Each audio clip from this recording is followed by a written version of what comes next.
재난은 예고 없이 찾아온다. 이 말은 누구에게나 익숙합니다. 하지만 우리는 한 가지 더 알고 있습니다. 재난은 준비의 차이에 따라 결과가 달라진다. 세계 각지에서 자연재해와 대형 사고가 빈번하게 발생하고 있습니다. 폭우로 인한 홍수, 예기치 못한 지진, 대형 산불, 그리고 팬데믹 같은 전염병까지. 재난은 점점 더 다양한 형태로 우리를 위협하고 있습니다. 그리고 이런 상황에서 한국이 보여준 철저한 준비성이 전 세계적으로 큰 주목을 받고 있습니다. 팬데믹 시기에 전 세계가 찬사를 보낸 K-방역. 대형 화재와 지진에서도 안전을 지켜낸 한국의 건축 기술. 그리고 자연재해에 대비하기 위해 구축된 스마트 도시 시스템. 이 모든 것이 재난에 대비하는 한국의 철학과 노력을 보여줍니다. 오늘 영상에서는 왜 한국이 세계적인 재난 대비의 표준으로 자리 잡았는지, 그리고 한국의 준비성과 공동체 정신이 어떤 감동적인 사례들을 만들어냈는지 자세히 살펴보겠습니다. 재난을 이겨내는 한국의 비결이 궁금하시다면 끝까지 함께해주세요. 저는 제 이름을 알리기보다 재난 관리 현장에서 필요한 정보를 알리는 게 더 중요하다고 믿는 사람입니다. 제 이름은 리처드 매닝이고 저는 재난 관리 전문가로 지난 10년간 전 세계의 크고 작은 재난 현장을 누벼왔습니다. 쓰나미, 대규모 산불, 그리고 지진 현장까지. 말 그대로 제가 하는 일은 혼돈 속에서 질서를 찾는 것입니다. 그러던 어느 날 저에게도 큰 변화가 찾아왔습니다. 한국이라는 나라를 연구하게 된 순간이었죠. 그때만 해도 한국은 제가 아는 몇 가지 이미지들 한류, 기술 강국, 그리고 경제적 성공으로만 기억됐습니다. 하지만 재난 관리와 관련해 한국은 그리 유명한 나라가 아니었어요. 솔직히 말해 그 분야에서 가장 큰 관심을 받는 나라는 일본이었으니까요. 제가 한국을 다시 보기 시작한 건 2014년 세월호 사고 이후였습니다. 그 사고는 단순히 한 국가의 슬픔을 넘어 재난 관리의 중요성을 다시 생각하게 만든 사건이었죠. 사고 당시 실시간으로 전해지는 참혹한 소식에 마음이 무거웠습니다. 그 이후 한국은 전혀 다른 나라가 되었습니다. 2016년 저는 재난 대비 시스템에 대한 연구 프로젝트의 일환으로 한국을 방문하게 되었습니다. 가장 먼저 놀랐던 건 사람들이었습니다. 한국 사람들은 대화를 나누는 내내 안전은 준비에서 시작된다는 말을 반복했습니다.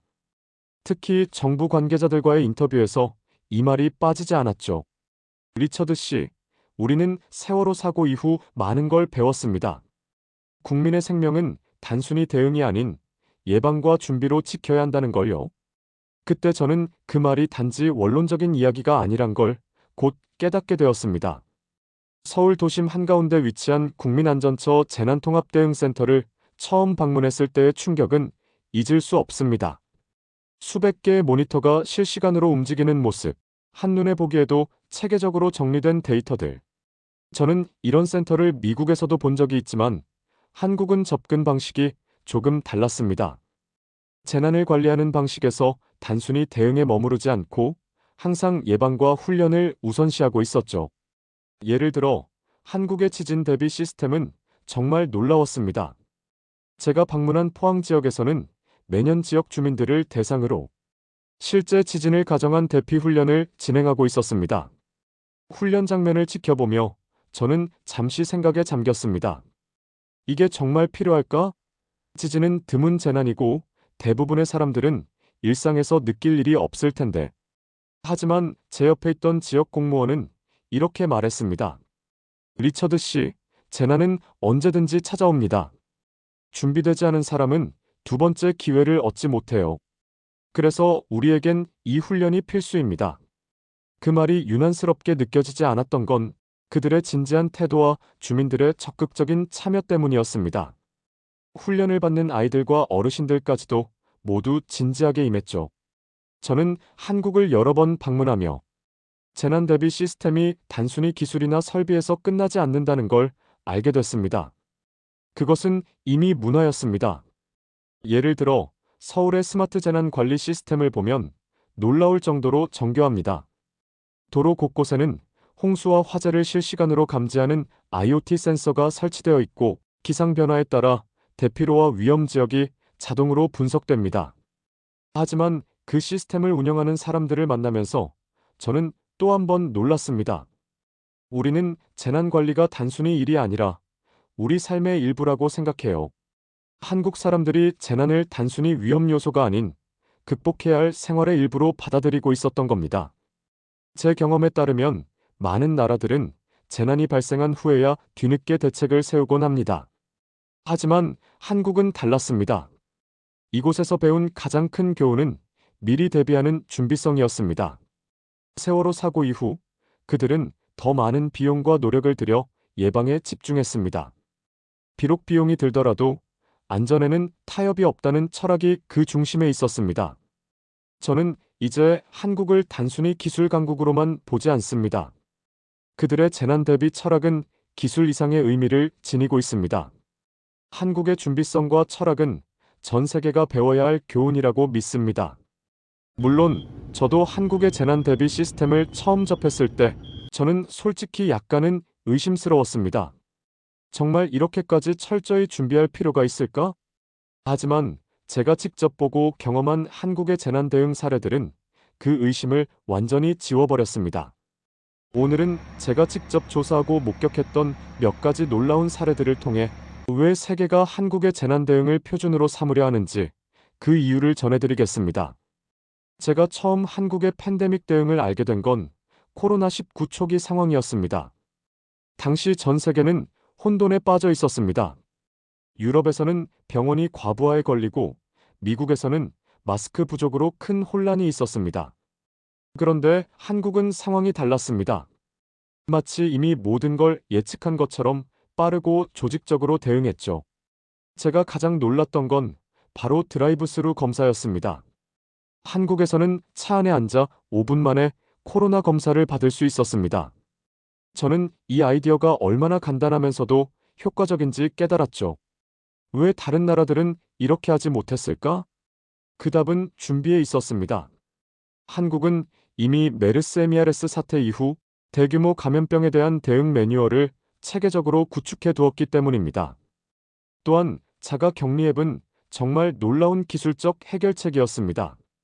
격리자들은 앱을 통해 위치를 관리하고 필요하면 즉각적인 지원을 받을 수 있었습니다. 다른 나라들이 방역 시스템을 겨우 정비할 때 한국은 이미 안정적인 체계를 운영하고 있었습니다. 한국의 스마트 도시 시스템은 그 자체로 하나의 걸작이라고 할 수 있습니다. 특히 서울의 홍수 방지 시스템은 세계적인 표준이 될 만했습니다. 제가 서울시 재난안전센터를 방문했을 때 담당자가 보여준 한 화면이 아직도 기억납니다. 이건 도시 전역에 설치된 IoT 센서들이 실시간으로 수집한 데이터입니다. 그 화면에는 강수량, 도로의 물 흐름, 하천 수위 등이 실시간으로 표시되어 있었습니다. 비가 쏟아지면 데이터가 즉각 분석되어 침수 위험 지역을 경고하고 필요한 경우 자동으로 방제 시설을 가동했습니다. 특히 서울 지하철의 홍수 대비 시스템은 놀라웠습니다. 2000년대 초반에 서울은 대규모 침수로 큰 피해를 입은 적이 있었습니다. 하지만 이후 모든 지하철 입구에 방수문을 설치하고 강수량을 예측해 사전에 조치를 취할 수 있는 시스템을 구축했죠.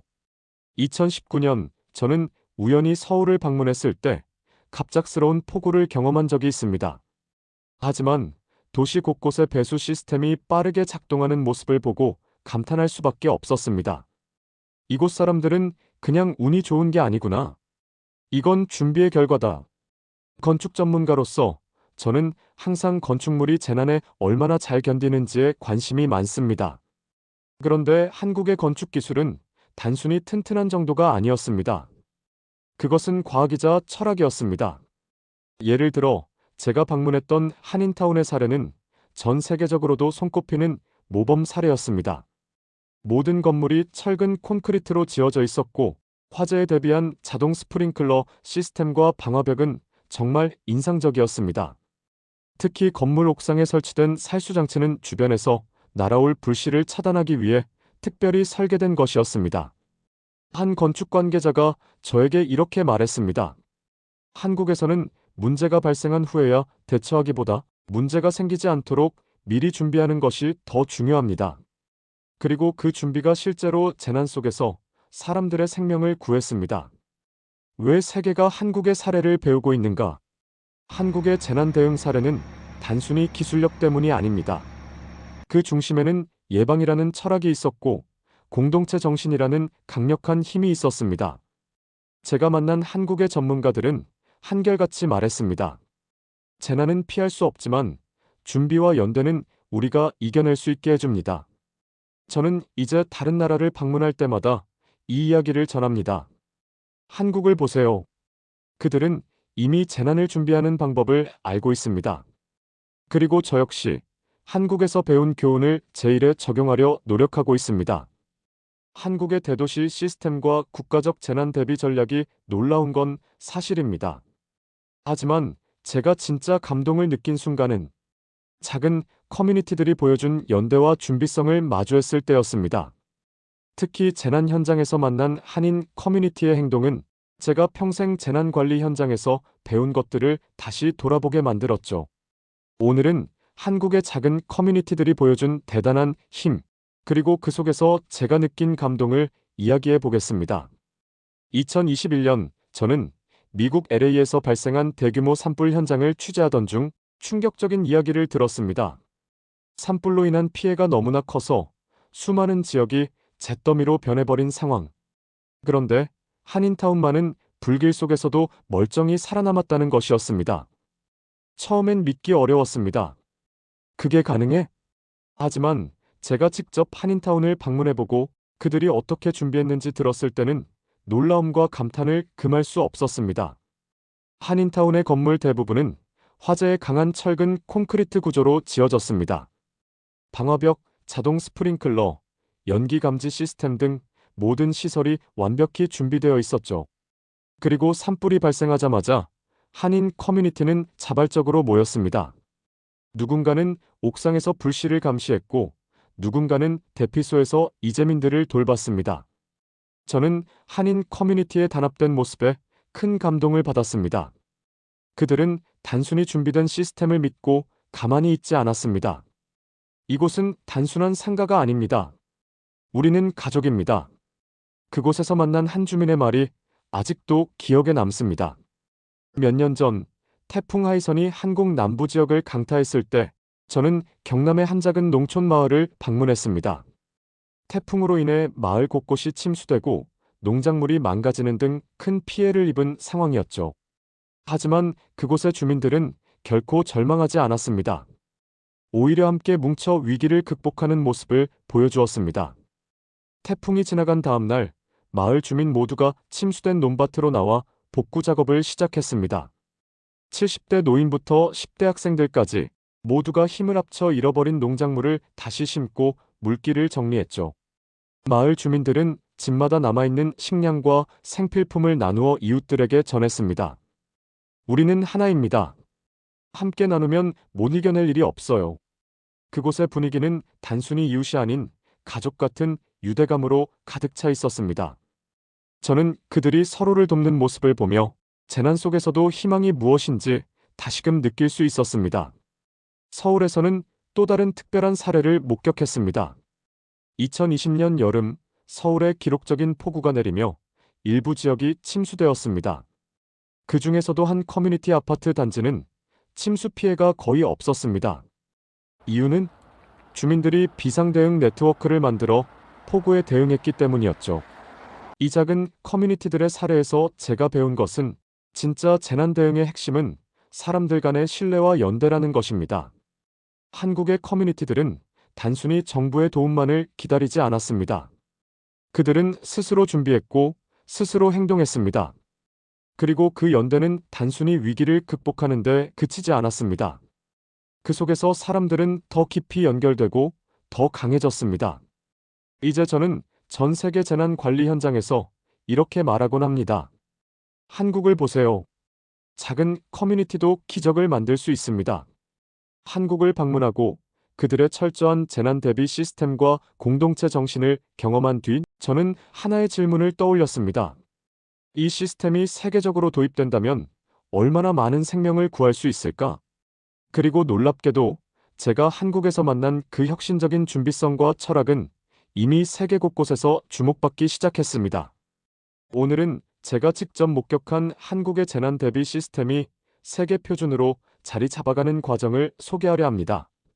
제가 기억하는 가장 강렬한 장면 중 하나는 2020년 WHO에서 한국의 코로나19 대응 모델을 세계에 소개했던 순간입니다. 팬데믹 초기 수많은 국가들이 혼란에 빠져 있는 동안 한국은 이미 K- 방역으로 위기를 체계적으로 관리하고 있었죠. 한국이 세계 최초로 도입한 이 드라이브스루 시스템은 이후 미국, 독일, 영국 등 전 세계에서 빠르게 도입되었습니다. 저도 미국의 한 병원에서 드라이브스루 검사소를 지켜본 적이 있습니다. 이건 한국에서 시작됐습니다. 라는 의료진의 말에 저는 자부심마저 느꼈습니다. 한국의 자가 격리 앱은 기술과 사람의 신뢰가 결합된 최고의 사례였습니다. 이 시스템은 이후 싱가포르와 호주에서 참고해 비슷한 모델을 구축했죠. 2022년 유엔의 재난관리팀이 한국의 스마트 재난 대응 시스템을 배우기 위해 서울을 방문했다는 소식을 들었습니다. 한국은 이미 수년 전부터 자연재해와 도시 문제를 해결하기 위해 스마트 기술을 활용해 왔습니다. 서울의 하천과 도로에 설치된 IoT 센서들은 실시간 데이터를 모아 침수 위험 지역을 파악합니다. 제가 이 시스템에 대해 설명을 들었을 때 유엔 관계자도 이렇게 말했습니다. 이 정도 수준의 데이터 통합은 아직도 많은 국가에서 불가능합니다.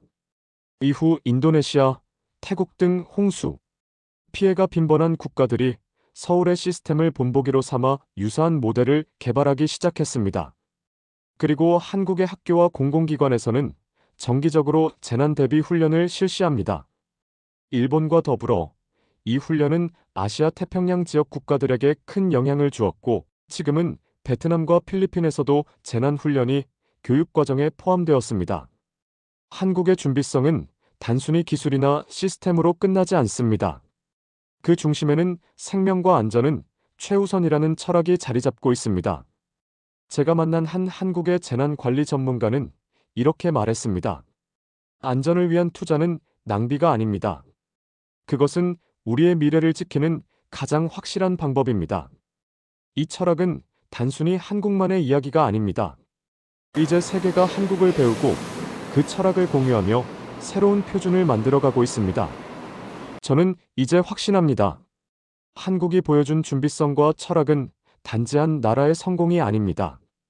그것은 전 세계가 따라야 할 모범입니다.